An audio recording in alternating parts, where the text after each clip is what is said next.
Hi, everyone. Thank you for joining us for our webinar today, Why Do Some Teams Clash While Others Collaborate? My name is Kat Duco, and I'm the Marketing and Business Development Manager at the Myers-Briggs Company. I work alongside a team of key account managers to support our customers across the Asia-Pacific region. We want this to be an interactive webinar, and I'll be assisting with questions and comments throughout. We're excited that we had such a great response for this topic with about 850 registrants, but due to that large number, we will keep everyone on mute to avoid any background noise. We do encourage your participation by using the questions box feature on your GoToWebinar side panel. For those of you who don't know who we are and what we do, the Myers-Briggs Company is a mission-driven global organization with a 60-year history. Our mission is to inspire everyone to lead more successful and fulfilling lives. We work with organizations of all sizes and from all industry sectors to design and deliver development programs relating to teams, leadership, organizational development, coaching, and selection. With our range of assessments, you can achieve multiple business objectives for the entire talent lifecycle, from selecting the right talent, developing your people to enhance performance, and supporting career transitions. Today, we will be focused on the Myers-Briggs type indicator and how it can be used to help teams improve collaboration. The webinar will be presented by Cameron Knott, psychologist and managing director of the Myers-Briggs Company. Cameron has extensive experience working with organizations across the Asia-Pacific region in areas of team effectiveness, leadership development, and executive coaching, as well as organizational change and managing a virtual workforce. And with that, I will turn everyone over to Cameron. That's great. Thanks so much, Kat, and thanks everyone for joining us today in what must be a topic that's really relevant right at the moment for a lot of people. I know just from our own experience here at the Myers-Briggs Company in the last 6 months, we've had a lot of interest from organizations of all types that are wanting to improve the functioning of their teams. We've been working with clients from the pharmaceutical industry, construction, FMCG, primary schools. I guess they're all examples of organizations that are wanting to, again, look at seeing how they can improve the functioning of their teams. In some cases, it's just simply about reconnecting, just given what we've all been through, and indeed it's still going through in different parts, but it has been about trying to get people back together, whether it's in a virtual environment or ideally, and it's been really exciting to get back into a room again with people face to face. So for other teams, it's been about more than just reconnection. It's been more about just recognizing that there are some really significant business challenges that we need to tackle right now. And these organizations are wanting to fine tune how their teams operate. Before we really commence, I guess I'd like to just check in just to see who we have on the webinar today, to get a sense of what your current experience is in working in teams. So you can see the question on the slide here. So are you part of a team?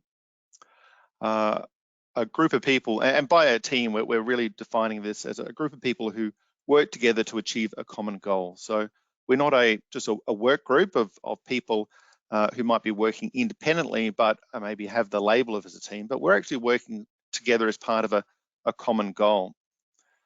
So Kat, I think if you can run the poll, I think you might have that on the screen now for people. Yep. So we'll just leave this open for 30 seconds or so, just to give people a chance to respond. But you can see the response options there. For some of you, maybe you're not working in a team at all, or you don't identify as having kind of shared goals with a particular group. For some, you might be working in one team or two teams, or maybe you see yourself working in 3 or more teams. So again, we'll just give you a few moments just to respond. I know it can be a little challenge with the technology, kind of working out how it all works. So when you're ready, Kat. Yep, we actually have everyone has voted so far. So I'll just go ahead and close the poll now. And I'm going to share the results on the screen. So you can see most people are on at least one team, and actually a lot, more than half on 3 or more teams. Mm-hmm.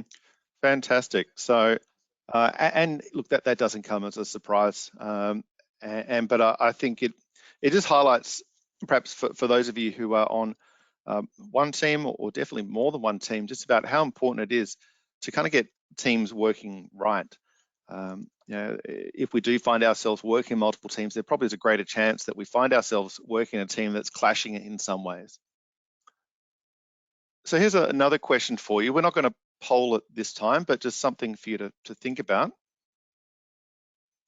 So wouldn't life be easy if all the team was like me? So have you ever thought about this, that perhaps your life would be easier, simpler, less hard work if everyone were just a little bit more like you in the team? Now, it's certainly something that's run through my mind from time to time. And looking at this picture, this group of people, perhaps we call them the Camera Not All-Stars. And I say this with a little tongue in cheek, of course, but and despite the undoubted brilliance and talents of each individual person on this team, there's a pretty good chance that they may not work so well together. In fact, I think I definitely agree that that's not the ideal team for me. And I'm sure any member of my actual team would agree. And Kat, I'll ask if you just keep quiet at this point. But I'm sure you probably would agree that having a greater collection of individuals on a team can be much more powerful. But to be honest, I got to say, look, early in my career as an individual contributor, and even in early management and leadership roles, I kind of thought that this would be the ideal makeup of a team.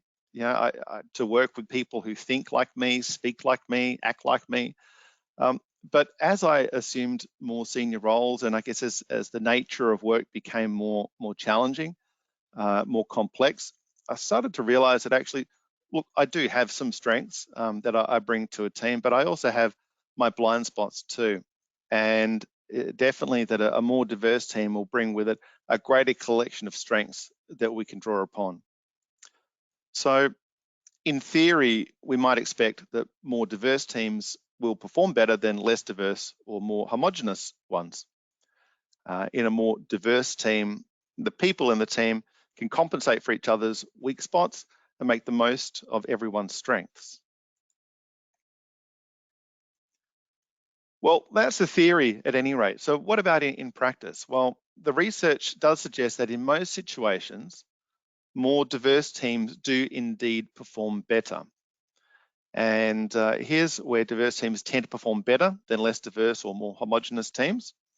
So as you can see on the screen, more diverse teams are likely to be better at innovation, creativity, exploring the new. It can be helpful where new processes are needed, where tasks require a complex, multifaceted response, where there may be uncertainty and ambiguity, and when things are changing. And I think as you look through a lot of those points there, I'm sure you can identify that that's perhaps the nature of the work that a lot of you are kind of facing right now. But there are some places and situations where less diverse teams, more homogenous teams, actually do perform better. So this can be where we have situations where people are implementing the already known. We have set processes. Tasks might require simple responses. There's little uncertainty and ambiguity, and things are kind of just pretty much standing the same. So once again, I think just given the nature of the world today and the challenges that a lot of us are facing, I suspect that, well, I mean, I think it'd be great if we are on diverse teams because we do need that collection of talent, but maybe we may not find ourselves on such diverse teams right at the moment.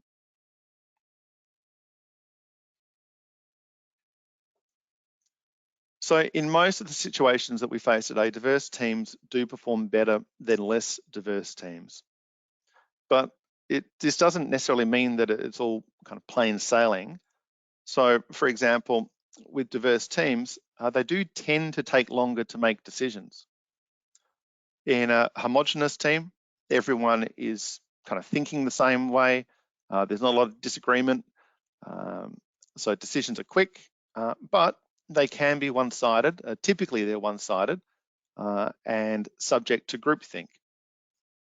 So this is where we all tend to agree that something's a good idea, and it just all sort of reinforces itself.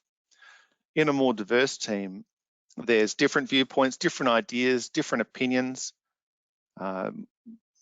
We find that if members of the team, well, if we haven't gone through and had a chance to discuss these different ideas, these different contributions, then if we haven't had a chance to go through that, some members of the team might feel shortchanged or they might feel disengaged.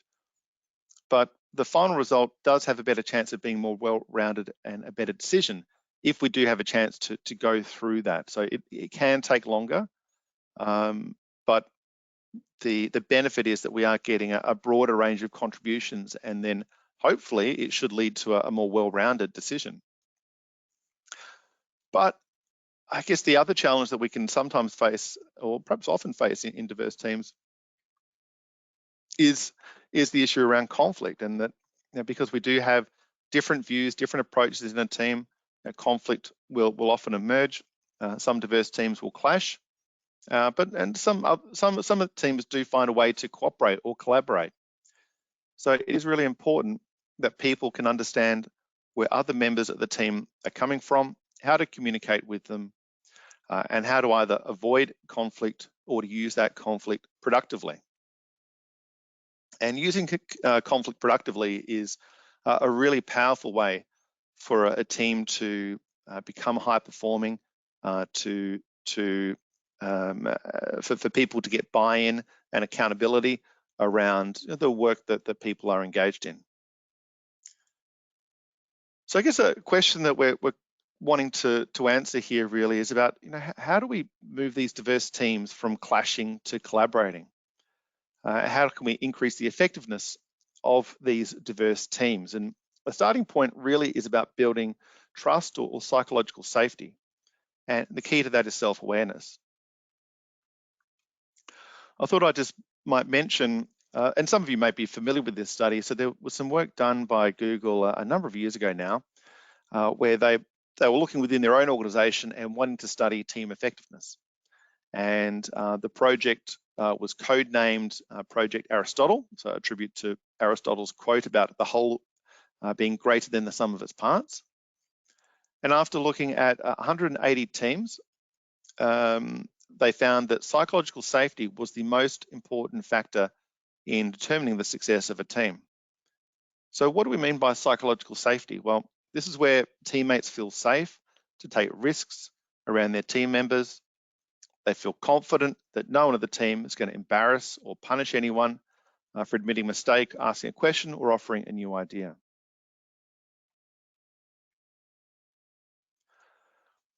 I wanted to share with you, I won't talk through this model in too much detail, but this is typically when we're engaged to do a lot of team development work, and we do a lot of this each year, whether it's virtual or in person, we'll often use this model of team development. It's something which reinforces this idea of the importance of trust or psychological safety. It's a model that was put forward by Patrick Lencioni, and you can learn more about him if you look him up. But he's certainly been quite prevalent in the team development space. But this model is really just saying that for a team to develop trust, or for a team to become high performing, a team first must develop trust so it can have constructive conflict. As I mentioned before, so a team can then have that commitment that can come from having a chance to weigh in and contribute around a decision. If we have that commitment, we can assign accountability and achieve results. So I think it's a basic, straightforward model, but it's a great way just to communicate to teams about the steps that we need to go through to become high performing, to be able to achieve the results that we want to achieve, to recognize the importance of constructive conflict, and that the foundation for this is trust. And some of the steps that we'll often go through in building that trust in teams will be often bringing people together, asking them to, or taking them through a process to get clear of the team's purpose, to understand where their team fits into an organization, where it fits in with the mission of the organization. So again, just so there is that common buy-in as to what everyone is trying to achieve. try to create a safe space and use methodologies and assessments that can help people feel psychologically safe. And this is where building the self-awareness of people can be really helpful to help individuals and teams become more aware of their strengths and blind spots. And once we have that trust or that increased awareness of ourselves and an appreciation of others, engaging in some exercises to explore these can really help to increase the engagement in teams. We do have a white paper on this, which you'll find on our website, and Kat might kind of send out a link after the session. But it's quite useful to see how the Myers-Briggs type indicator can be used with this model. So we've been talking a little bit about the importance of self-awareness and how that can be really important in building trust, building psychological safety, and from that we can start to have these kind of higher performing teams. And something I'll ask you to do from the comfort of your own home or office or your home office or wherever you are right now is just to respond to this question. So, who here thinks they're self-aware? And look, why not? I'll ask you to put up your hand. No one's watching. I'm doing it right now. So my hand's way up in the air. I'm sure Kat is too, because Kat's certainly someone who's incredibly self-aware. So I'll encourage you all to raise your hands too. Do you feel as though you're self-aware? So sadly, while many of us think that we're self-aware, only 15% actually are. And this is from some work published in the Harvard Business Review. But I think the good news is that you're all part of the 15% that is definitely self-aware. I'm confident of that because you're here, you're interested in learning about people and people development. I think it's everyone else that you know, the people who aren't attending this webinar today who aren't self-aware. So again, I say that a little tongue in cheek, but I think it's a really powerful stat just to recognize that self-awareness is really important. And a lot of people are walking around feeling that they know a lot about themselves. But I guess the reality is that there's always something more that we can learn.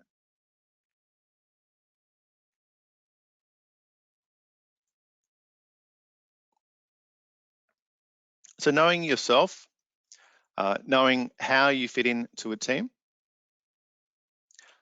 understanding how other people in a team operate, it's really the key to turning a dysfunctional team into a functioning, productive team. And at the Myers-Briggs company, in a research project a little while ago, we asked people about how do they go about increasing their own self-awareness. So what are the tips they have? What are the methods that they've used or tools they've used? We also asked them a second question about at work, where has increasing self-awareness been helpful? So to the first question about how do people develop their self-awareness, the most common feedback from people were, they will often receive feedback from peers that can be quite helpful. But personality assessments was extremely popular, and other types of assessments too. 360s, values assessments, a range of assessments people have found very helpful at building people's level of self-awareness. And of course, this is assuming that people are using well-researched, well-constructed assessments that are reliable, they're valid, they've been tested for their reliability and validity against more diverse samples, so that they really are representative and reliable and useful. And we can start to enjoy the many benefits that come from them. And I guess conversely, as L&D practitioners or business professionals, we need to be mindful not to use inadequate assessments. So these are assessments that don't have that research behind them. They might be measuring some fancy buzzwords, but do we really know that they're measuring what they claim to be measuring? They may not have meaningful and diverse samples in which they've been tested. And there can be some real problems in using tools that aren't well researched. It can lead to faulty information being provided and potentially can be dangerous, especially if they're used for the wrong purpose and used by practitioners who aren't trained to use them. So using assessments are a really powerful way to build self-awareness and a really effective way of building self-awareness. However, we need to make sure we are selective in using well-established assessments. In terms of the second question, so when we ask people about where has increasing self-awareness been most helpful, there were all sorts of answers that were mentioned. So talking about coping with stress, dealing with change, understanding my leadership preferences or style, helping me in working with clients. But the most frequent answer was, by becoming more self-aware, it helped me work better in my team. And I guess day to day, that's where we're spending a lot of our time. Has a big impact on our engagement. So yeah, I think it's worthwhile us spending time in this area. So there are different assessments that can be helpful in building awareness, but personality assessments are really powerful. So that they do help us understand who we are at our core. They can provide us with a language and a model for understanding ourselves, understanding our strengths, understanding our blind spots, our natural preferences as they relate to how we might communicate, how we make decisions, what motivates us, what we might need during times of change, how do we react to stress, and so on. But equally, as we use a personality assessment, we start to get access to a language and a model in many cases that we can then start to apply to help us understand others. So we now have a model to understand our co-workers, our managers, perhaps outside of the workplace, family members and other people too. But it can be really useful in starting to look at these, helping us understand our relationships with others, maybe on an individual basis or more collectively. And this is what can be really interesting, is to look at how the collection of personalities can translate in terms of team behavior and the kind of interactions a team might have. So it could be really great in terms of giving us insights in terms of some team strengths, blind spots, how teams approach problem solving, communication, and conflict. And these are areas that we're going to touch on as we move through this presentation, just to show you how that can occur. And look, the Myers-Briggs Type Indicator is an assessment that is widely used for building self-awareness in team development. And it is something we are going to be talking a bit about for the remainder of the presentation. But before I do, I just want to get a quick, or take a quick poll just to see what is your level of relationship with the Mbti framework. Because I do know we have a range of people on the call today. It could be that you're an Mbti practitioner, so you're qualified. You do use it on a regular basis. It could be that you're qualified, but you haven't used it for some time. Perhaps you not qualified in the Mbti, but you have been through it. You've gone through it, you've completed the assessment, you received feedback about your results. Maybe you've participated in a team session where the Mbti has been used. Maybe you've heard about it, but you haven't completed it, or maybe this is a brand new concept altogether for you. So I think Kat's got the poll running, and when you're ready, Kat, we'll, keen to see what's the mix of people we have on the call today. Sure.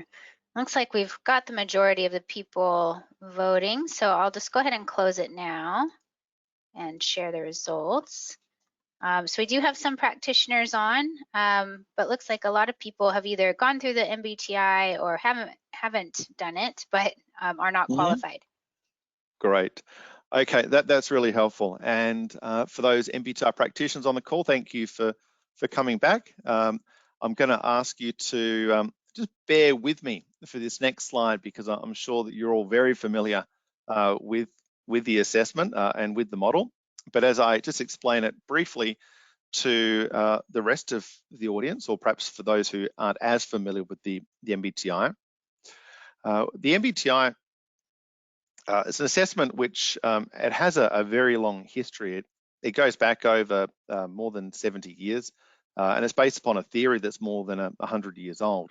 It's been extremely well researched over the years. So for being such a well-established assessment, it's had the benefit of having so much research put into it, and it's been widely used for a range of applications by organizations of all sizes. At its core, it's looking at 4 aspects of personality, and I'll just say it's only looking at 4 aspects of personality. There are other personality assessments out there, and at the Myers-Briggs company, we represent some too, like the CPI, as an example, which looks at 26 aspects of personality.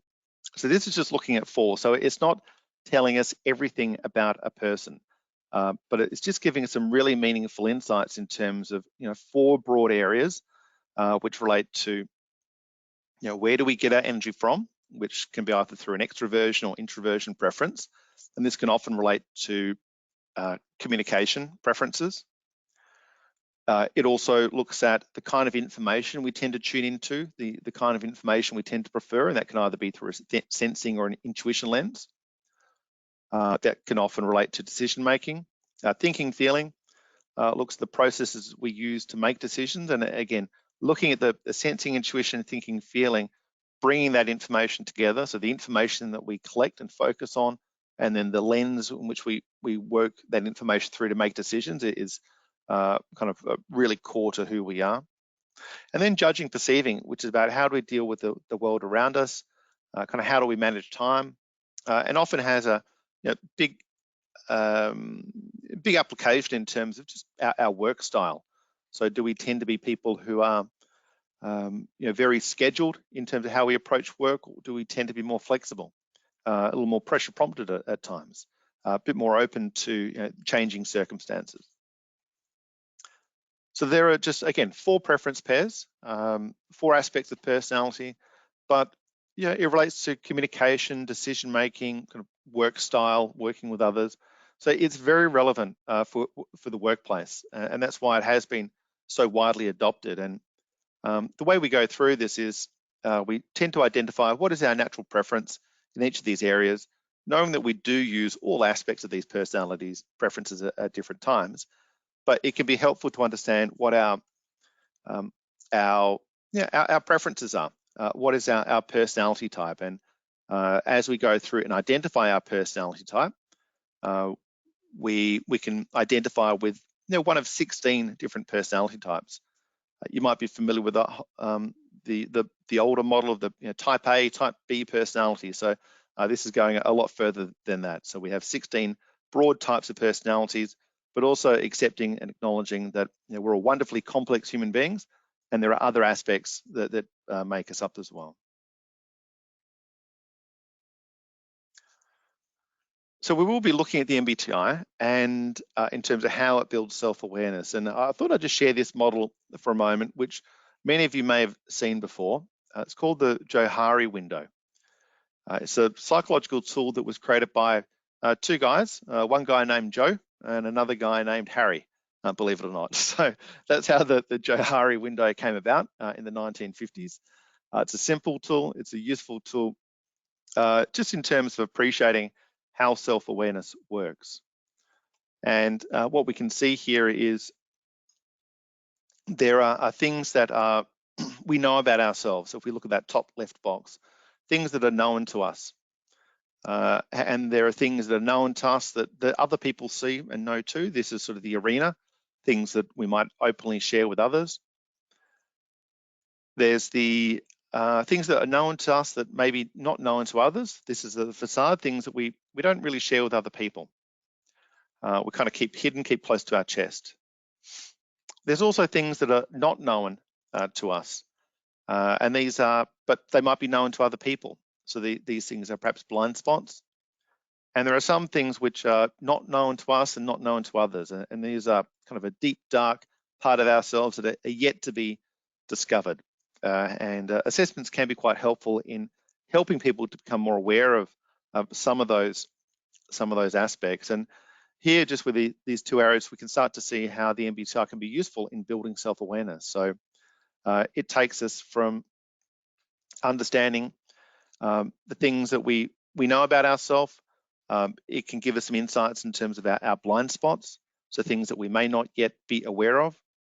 But it also gives us a way, so it gives us a model, a language that we can share with others. And that can also build people's understanding of us so that we can become more open and people can be more aware of some of the gifts that we have. And also where we might have some challenges at times and need some support. So the MBTI does offer us a route to understanding more about our impact on others and gives us a way in which we can share and appreciate differences in others.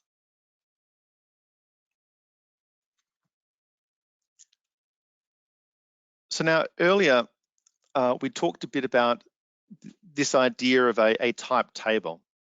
And this is where we have those combinations of preferences coming together.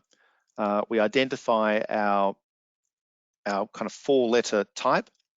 And then when we do use it with a team, we'll tend to find that all teams will be made up of a selection of types from around this type table. And I guess I just wanted to use an example that we'll step through for the rest of the session. And if we look at this team, so it might have one team member who has a preference for ENTP. Now, this is extroversion, intuition, thinking, and perceiving.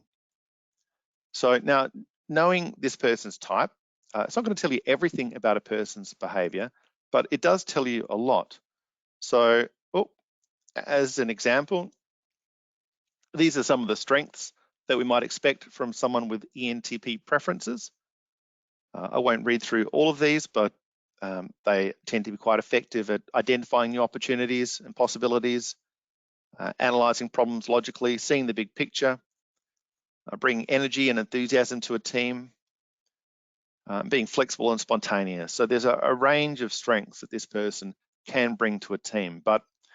And importantly, the extent to which this person can be themselves and to bring their natural strengths to a team will depend upon the context. So this will about really understanding the other personality preferences of people in the team and the team as a whole. So let's look at the rest of the team now. So as well as our ENTP individual, we might see this team has got 2 ISTJs, 1 ESTJ, maybe an ENTJ as well. So a team of 5 people. And as we start to look at the team, we can start to see, well, okay, this team has more extroverts than introverts, more sensing types than intuitive types, more thinking than feeling, and more judging than perceiving. So overall, and the way that we can work with this as part of a team is to recognize that overall, while there are a variety of personality preferences within the team, overall this team has a profile of an ESTJ team. And in this little illustration here, some of the words that you can read around the outside border are some of the characteristics that you might associate with this team. Because of the majority of preferences, it's going to be more assertive, it's going to be more decisive, likely to be more logical and organized, and so on. So that's often how this team will present and represent the overall character of the team. An ESTJ team, like all, and I should say this type will change depending upon the composition of the team. If we have more people come, some people leave, then again, the team type and the expected behaviors of the team will change. But for this particular team, an ESTJ team will have strengths such as makes decisions quickly, based decisions on facts, is organized, is quite practical, quite driven, and so on. But this team will also have some blind spots. They could be too quick to make decisions, and as a result, may need to redo work later. They might reject new ideas as impractical, fail to recognize or pay attention to trends or the big picture, might be too focused on short-term actionable results, can steamroll others, and they may not celebrate their successes. ESTJ teams tend to be very task-focused. So this is at a very high level, but it can be a useful starting point for a team just to learn more about themselves. And I guess what comes next, and I guess in working with this information, we can start to develop plans, actions to compensate for some of these blind spots. And while this is fairly high level, it is a useful starting point for a team to learn more about themselves. And what comes next is really the true power of using the MBTI with teams. That's to look at some real applications to see how a team really does work together, the stuff teams actually do. And here we'll be touching on things like decision-making, communication, and conflict.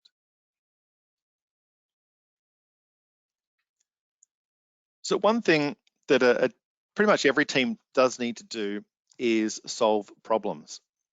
And this can often involve collecting information, processing information and ideas, and then making decisions based upon that information. And there's a model that we refer to as the Zed Model, or the Zed decision-making model. And the Zed Model uses the middle two aspects of personality, so sensing, intuition, thinking, and feeling. These are the cognitive functions, the mental functions within our personality results. So sensing and intuition is about how we take in information. Thinking, feeling is about the decisions that we make once we've taken in that information. And the idea behind the model really is that we make sure that we use both sensing and intuition to gather information, and then both thinking and feeling to make the final decision. So you might start off as an example with sensing. Here we start to focus on things that are real and concrete. What's some data? What can we learn from past experience? We then might start to focus on, what's the big picture? How does everything connect? What are some things we might need to consider? We then bring in that real practical information with sort of some new ideas, and then start to weigh these things up and look to make a logical decision. And then we'll often look to balance that objective decision with a consideration of the feeling preference. So, what does this mean in terms of impact on people? How does this align with our mission or our values? How are we supporting people with this decision?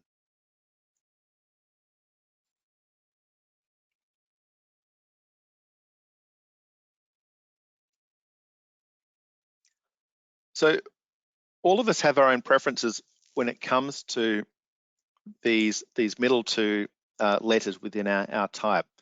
Now, for me, my type is ENTJ, so extroversion, intuition, thinking, and judging.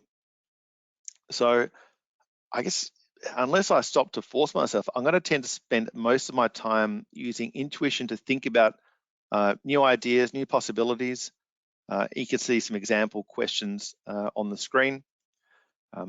I'll tend to pay less attention to some of the sensing questions, so facts, past experience. I'll tend to lean more heavily on thinking, so looking to make a logical and objective decision, and might overlook some of the feeling aspects, so think about the impacts on people. Now, and look, I can readily identify with this, that certainly earlier in my career and early in my life that was very much the way I would go about making decisions. And while it still is my natural preference, I can say that I've become much more conscious of this. So I can force myself using certain strategies to spend equal amounts of time looking at sensing information, looking at intuition, looking at thinking, and looking at feeling. Asking myself relevant questions at each stage. And look, something else I'm also very mindful of, and that's to just chat to people within my organization and within my kind of broader network, people who have different views to me, different preferences to me, people who have subject matter expertise in sensing and feeling, as an example, just so I can get that broader perspective. And I guess this here is how I've illustrated this using, for an individual or how an individual might approach problem solving, and this has a lot of applications in terms of professional development, leadership development. But today we're here to look at, how do we use this in team problem solving?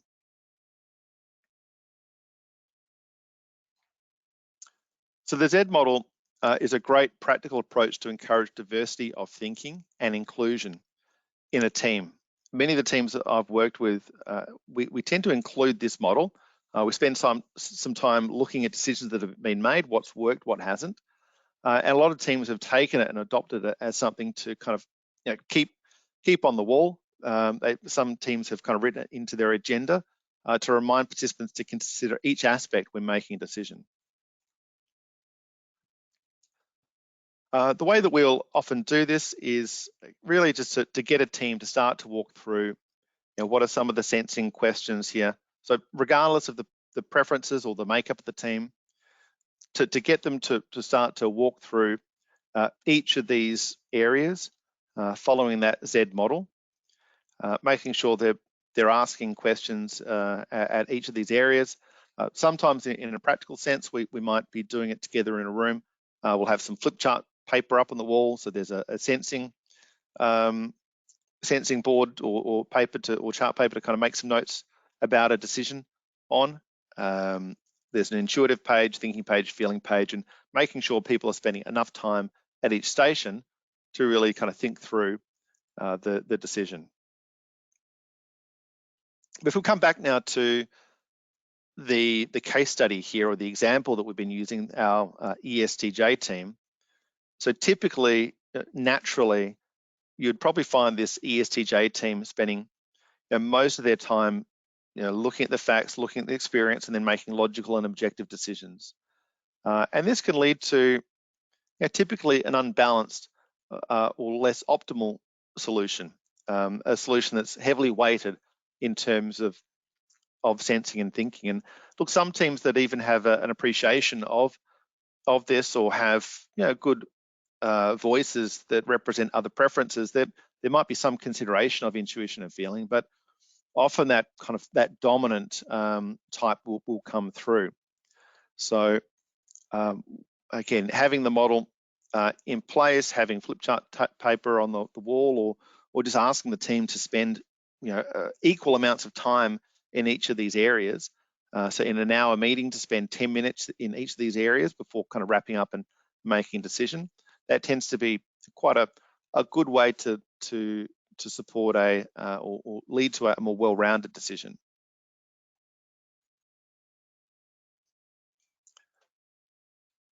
Team type can also provide insight into communication. So moving on from problem solving, which is really key to a lot of teams, communication obviously is absolutely critical within teams. And if we were to look at our ESTJ team, one of the things you might notice is that an ESTJ team will tend to communicate in a way that's, it could be loud, a lot of discussion, a lot of kind of talking over each other. And this is because a lot of the team have a preference for extroversion, so that will tend to kind of come through.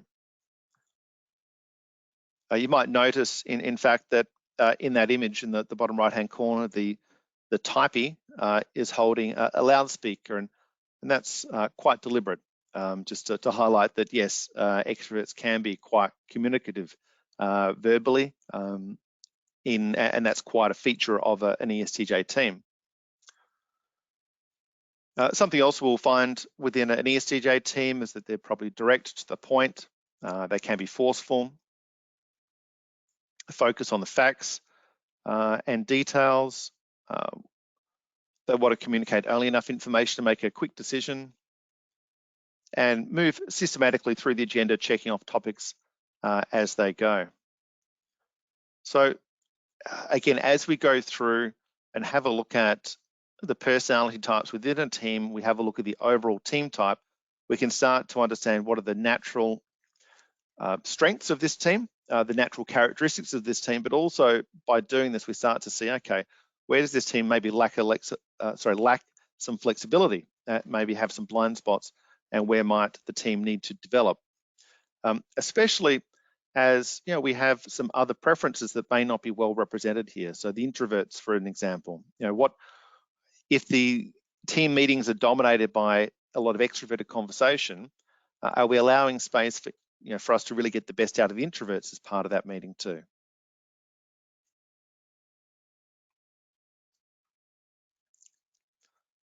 So we can look at the issue of communication for the whole team, but we can also look at communication for individuals within the team. And back on our original case study of this ENTP, as part of an ESTJ team, what are some of the tips we might have for this person in terms of how they can be more effective in working in an ESTJ team? And these tips will vary according to the 16 different types, so that they are definitely tailored for each individual person. Also, by knowing someone's individual personality type and the type of individual team members, they can also see how conflict can result in a team. And what are the things we might need to do to modify our behavior to make conflict less likely? And in terms of conflict within a team, conflict can occur really at each of the different preference levels. So there can be some tension between extroversion and introversion if it's not understood and both preferences are supported. There can be conflict between sensing and intuition. So the kind of information that we tend to trust.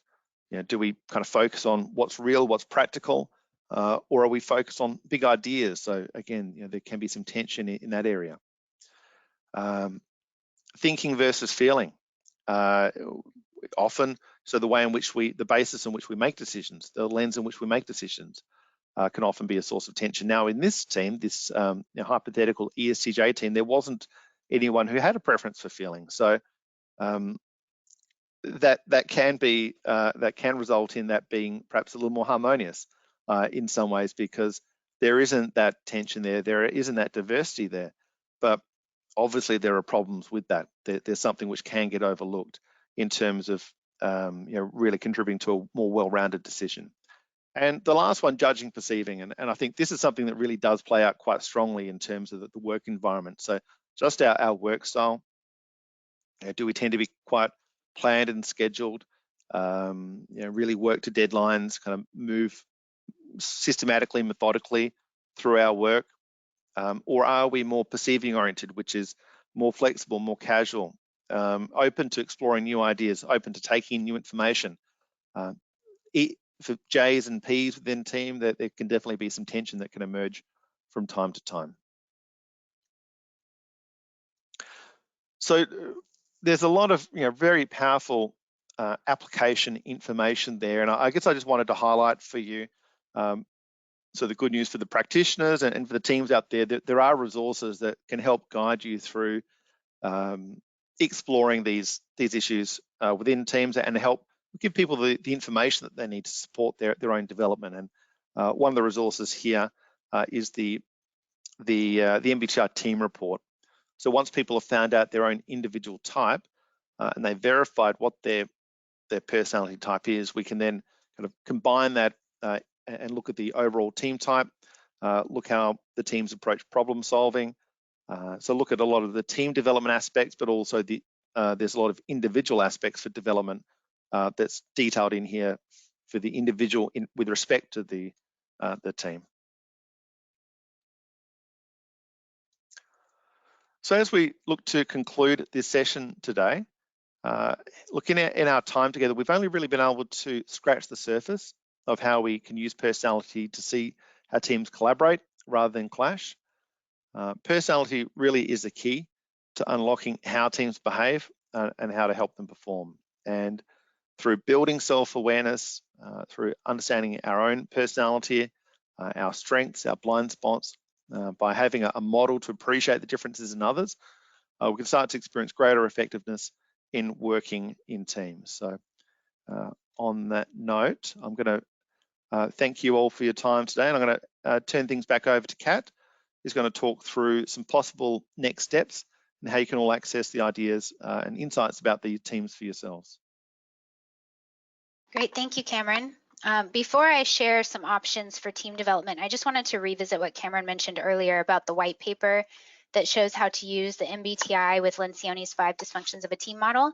I have added that to the handout section, which you'll find in the GoToWebinar side panel if you want to download that now. It should be available to you.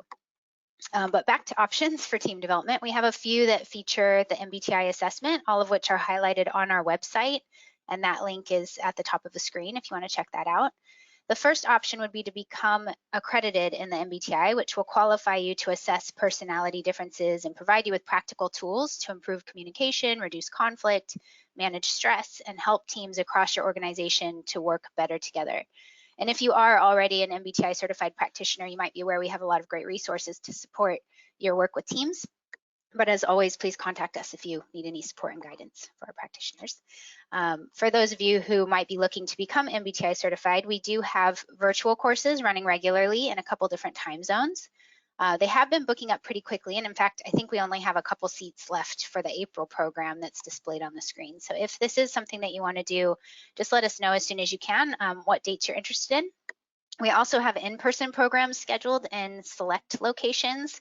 I've highlighted a few of our upcoming programs on the screen, but we do have more dates available on our website. And I also want to mention that we can run in-house courses, either virtually or in person, which would be an ideal option for companies who want to train at least 4 people on your preferred dates. The second option that we have is the MBTI Insights virtual workshops, which are a great way to bring the MBTI into your team with the help of our expert consultants. They're short, focused virtual workshops that can keep your remote employees engaged through personality insights and practical application. So during the workshops, each participant will receive group feedback from our expert consultants so that they can learn what their Myers-Briggs personality type is. And then we have options for add-on workshops to enhance communication, manage change, and build resilience, which are all essential skills at the moment.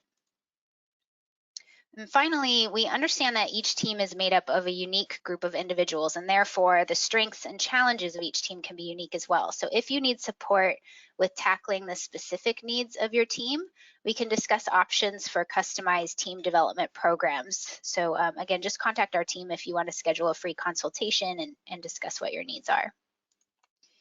And I think let's go ahead and turn to questions. A couple have come through, and if you do have any questions, feel free to put them in the questions box on the GoToWebinar side panel. But one question that's come through, Cameron, is, are there any times when you wouldn't use a personality assessment in team development? Yeah, look, I think it's a really good question. And I think, generally speaking, personality assessments are a really powerful way, as we've discussed today.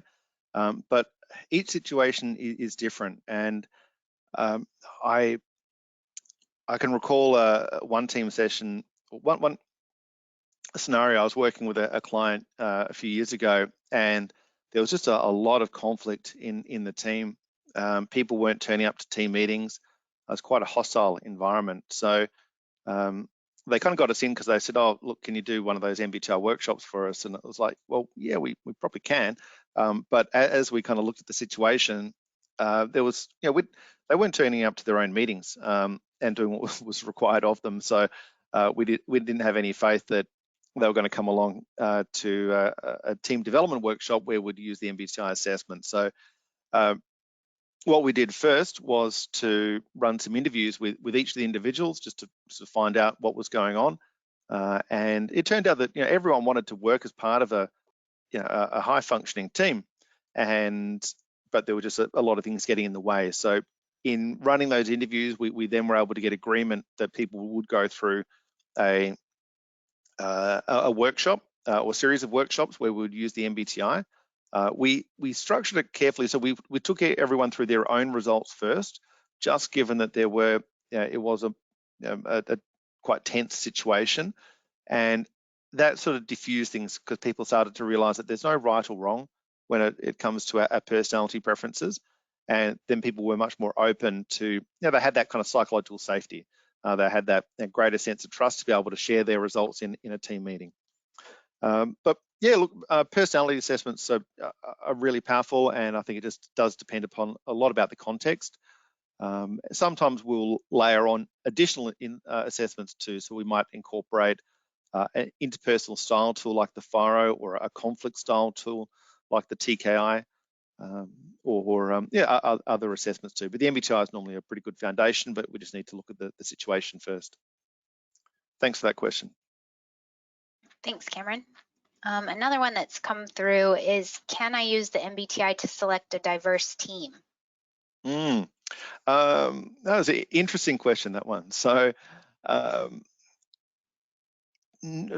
short answer is no. So the short answer is no. So the MBTI is not a tool that lends itself to recruitment or selection. It's a tool that really is designed for personal and professional development, and for people who want to volunteer to go through the process. So in terms of the question of using personality assessments in selection, though, then yes, that is something that is possible, but you need to make sure you're using the right kind of personality assessment. So something that's more of a trait-based tool. This is getting a little technical now. That has built-in validity indicators or lie detectors, but also very importantly that it's incredibly well researched, that it's been developed based upon and researched against diverse samples, so we know that it's going to be relevant, and also, even more importantly, that it's going to be used in the right way. So, and in that, I guess that's just responding to the idea of using personality assessments in selection. No, we wouldn't use the MBTI, but we would use other tools, well-developed tools, and it then comes down to really you're using these assessments to help you make a decision about people who might have the right relevant characteristics in supporting them in a certain occupation. Once you've recruited people to a team, then what's highly encouraged is using the MBTI to help the team become more self-aware. So the same way that we talked today about this ESTJ team, this is a team that really should be spending a lot of time recognizing the talents that they have in terms of the collection of individuals, but paying attention to, look, what are the things that we overlook here, and just being conscious to go through that Zed decision-making model as an example, and to really be tuning into the intuition and feeling when making decisions. Thanks. Great. Thanks for that question. Yeah, thanks, Cameron. There's a couple other questions that have come through that are kind of related to each other. Essentially, if there's somebody who's different in the team, for example, the ENTP to the ESTJ team, how do you help get through any conflict or misunderstandings that might, how do you better incorporate those people that might be, quote unquote, the black sheep? Yeah. Yeah, so that's really where, I guess simply that's where you really designing an MBTI workshop can help, or a team development workshop using the MBTI can help. So for people to go through, and to take a step back, these people that are functioning in this team, so this 5-person ESTJ team, they may not know their types because they say they haven't gone through the MBTI just yet, but they just know that there are different kinds of people in the team. There might be the black sheep in the team, the person who's acts a bit differently to everyone else, and so there can be some natural tension and conflict that can result from that. So going through the MBTI, it gives people a chance to learn a language, to learn a model, to start to understand these differences and start to appreciate those differences. Say, oh, okay, we have our strengths in this area, but we have some blind spots in this area, and this person can help us with the intuition piece in particular. Can help us with the perceiving piece too. So it can remind us to be flexible. So introducing the model is a great way to start to diffuse some of the tension that may exist, and to give them the ability to start to leverage the strengths that person might have. Thanks, Cameron. I know that Thank you. that answer could be a lot longer and we are out of time, unfortunately. So Oh yeah, for those of you that were asking that question, we can always connect with you as well to talk about the specific scenario that you're experiencing and help give you some guidance on that. And if we didn't get to your question at all, because I know several others came through as well, we will follow up with each of you individually to make sure we do get an answer for you. So we'll be in touch in the next couple days with those answers and also with the slides and the recording for today's webinar. So we'll make sure to touch base with all of you with that. So keep an eye out in your email. And again, give us a couple business days to pull that together, but we'll get that out to you this week. And thank you all again for attending today. We really appreciate it. And thanks for the participation. And Cameron, thank you for your presentation.